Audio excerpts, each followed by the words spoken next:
మన ముకుంద జ్యువెలర్స్ కొత్త బ్రాండ్ పూర్వి అందమైన 18 గ్రామ్స్ బంగారు ఆభరణాలు అందుబాటు ధరల్లో. వివరాలకు సంప్రదించండి. నమస్తే రమగారు. నమస్తే జయ. రమగారు, సప్త శనివారాల వ్రతం బహుశా ఇదివరకు కూడా ఉండుంటుంది, ఎప్పటి నుంచో ఉండుంటుంది. శనివారాల వ్రతం అంటే మనం వెంకటేశ్వర స్వామికే చేస్తాము, కానీ ఈ మధ్య బాగా ట్రెండింగ్లోకి వచ్చిందండి. ఈ వ్రతం అసలు ఎవరు చేసుకోవాలి, ఎవరైనా చేసుకోవచ్చా, దీనికి సంబంధించిన నియమాలు ఏంటి, మీకు తెలుసా, మీకు ఎప్పటి నుంచి తెలుసు? ఎన్ని ప్రశ్నలు చూడండి. శనివార వ్రతం బహుపురాతనమైనది. ఎస్, మామూలుగా శనివారాలు మొక్కుకోవటం వెంకటేశ్వర స్వామికి మొక్కుకొని చేసుకుంటారు.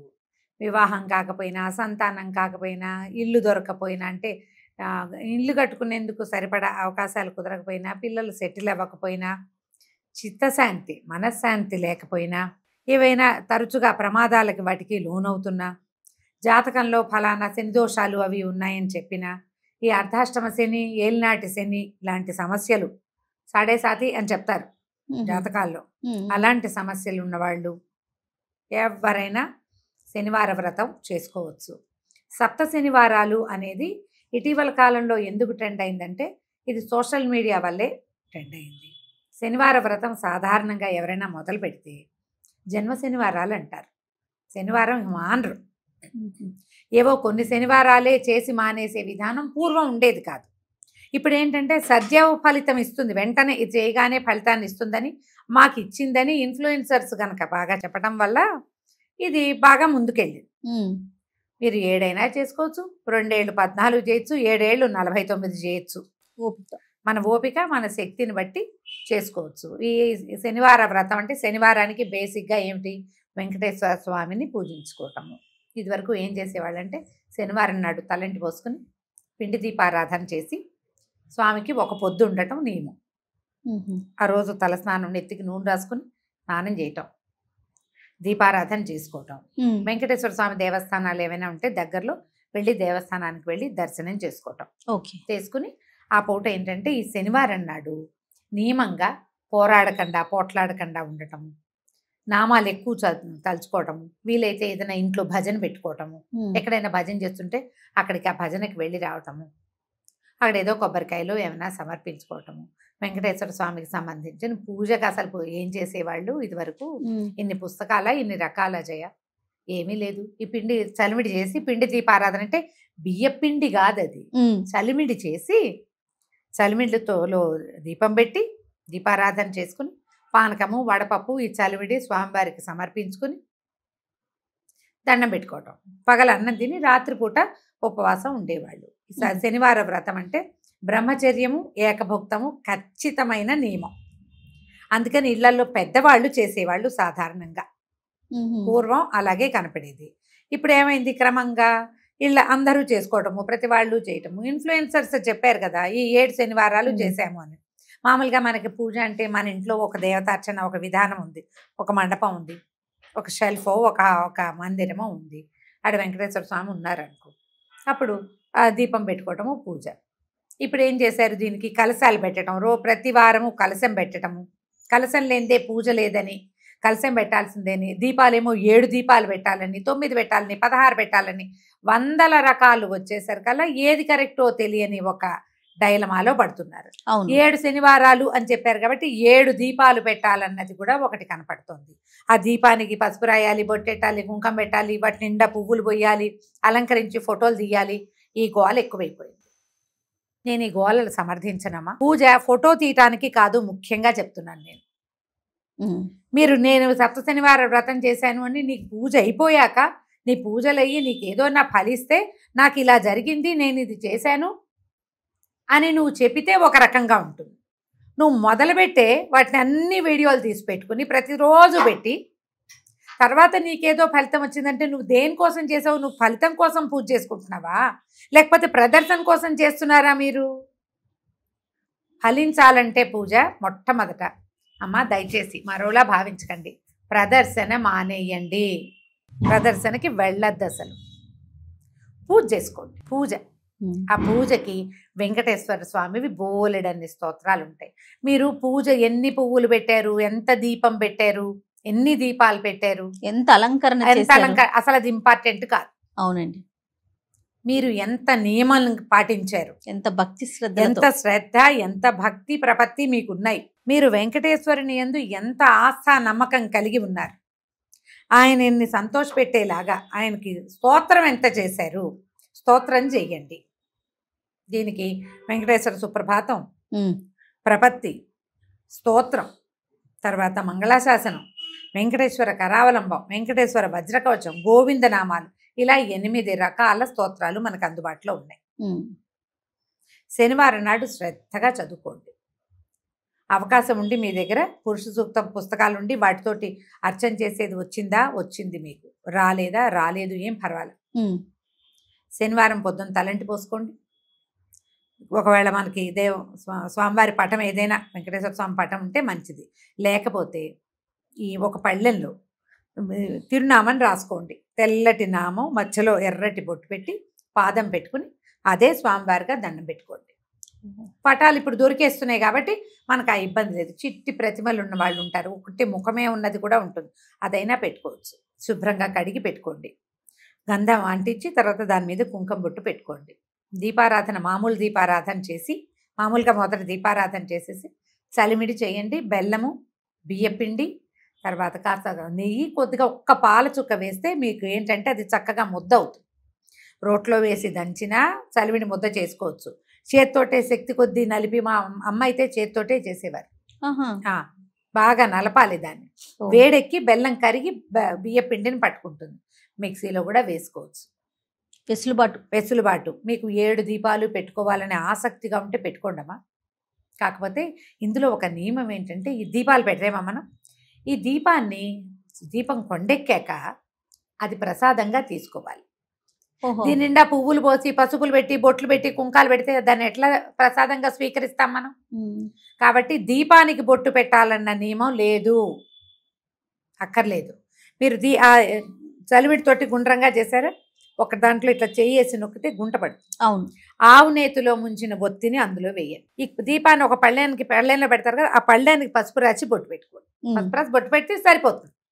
ప్రతి దీపానికి పెట్టక్కర్లేదు. ఇది చలివిడి దీపంలో ఇది ఒత్తి వేసి వెలిగించండి.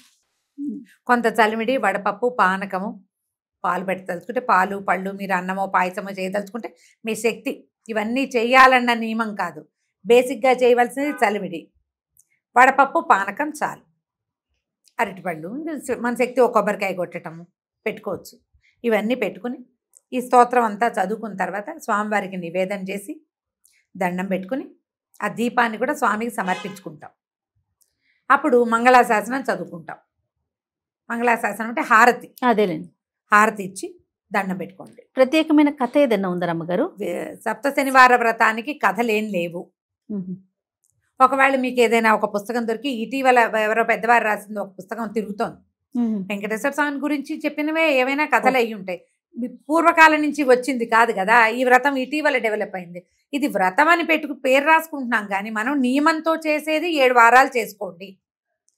ఈ 7 వారాలకి మీకు ఫలితం ఇస్తుంది. కలశం పెట్టుకుంటే ఫలితం ఇస్తుంది, కలశం పెట్టుకోకపోతే ఫలితం ఇవ్వదు. ఇవన్నీ సర్వాబద్ధమమ్మా, అలా లేదు.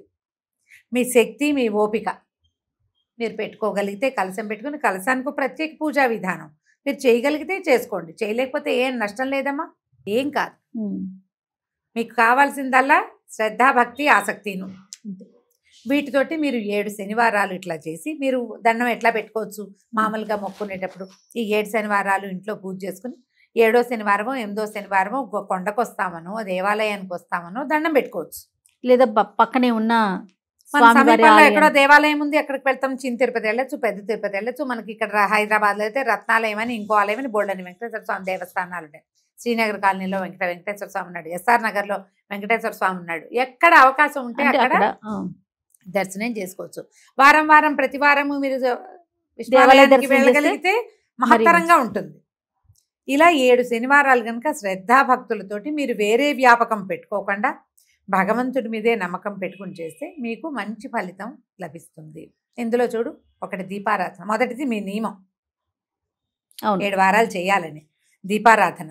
ఇందులోనూ పిండి దీపారాధన చాలా మంచిదని చెప్తారు. మామూలు మనం దీపం కుంది కాకుండా ఇలా పిండితో, అంటే చలిమిడి మీద చేసిన దీపారాధన విశేషమైనది. అది చేసామా, అర్చన చేసామా, దేవాలయానికి వెళ్తామా? ఈ ప్రత్యేకమైన రోజుల్లో మీరు జ్ఞాపకం పెట్టుకోవాల్సింది ఏంటంటే పోట్లాటలకి దిక్కండి.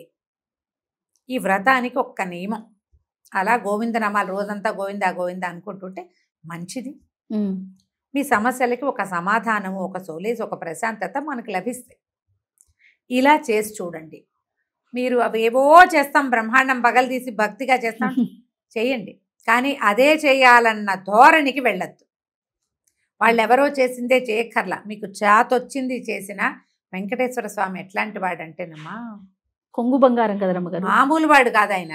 బంగారు కమలాలతో అర్చించే తొండమాన్ చక్రవర్తి ఉంటే మట్టితో పూజ చేసిన వాడు ఇంటికి వెళ్ళొచ్చాడు. ఆయన మట్టి పువ్వులతో పూజ చేశాడు, మట్టితో తులసి దళాలు చేసి, తామర తూడుతో కూర చేసి పెట్టిన వాళ్ళ ఇంటికి నడిచి వెళ్ళాడు స్వామి కొండ దిగి. అలాంటి వాడు. నీ భక్తే కావాలి ఆయనకి. నువ్వు చూపించే ఈ ప్రదర్శన వేషం ఉందే, అది నువ్వు ఉంచుకుంటావు, నువ్వు చూపిస్తావు ప్రపంచానికి. ఆయన ఏం చూస్తాడు? నీ లోపలది చూస్తాడు.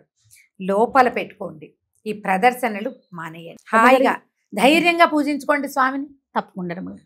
ఇది అంటే ఆనవాయితీగా వస్తేనే చేసుకోవాలా, ఎట్లా రమ్మగారు? ఆనవాయితీ రావాల్సిన అవసరం లేదు, మనం చేసుకోవచ్చు.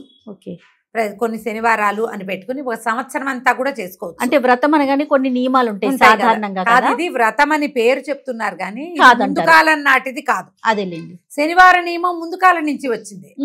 ఇవి పిండి దీపారాధన ముందు చాలా కాలంగా మనకి 3-4 తరాల ముందు వాళ్ళు కూడా చేసుకున్నారు. ఇలా 7 వారాలే చేసుకోవటం అనేది ఇటీవల డెవలప్ అయింది.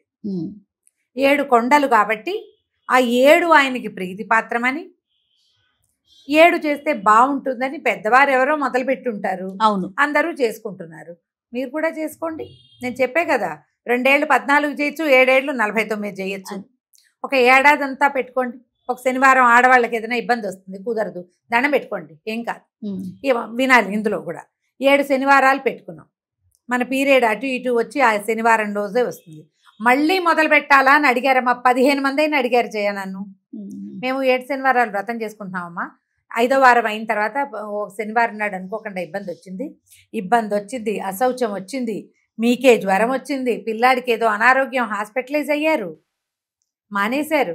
మానేస్తే అమ్మ నెత్తెండి చేయడానికి భగవంతుడు మన శత్రువు, మన పగవాడు కాదమ్మా, మన కన్న తండ్రి. అవును, మన తప్పులు కడుపులో పెట్టుకోడు, ఆయన పెట్టుకుంటాడు కదా. ఈ పీరియడ్ వస్తే ఆ ఒక రోజు మానేస్తే మరుసటి వారం చేసుకోవచ్చు. ఆడవాళ్ళు చేసేటప్పుడు ఈ ఇబ్బంది వస్తుంది. మళ్ళీ మొదలు పెట్టాలి ఎవరైనా చెప్తే ఈ వీడియో చూపించండి అమ్మా, ఏం పర్వాలేదు, ఏం పర్వాలేదు, ఈజీగా చేసుకోండి.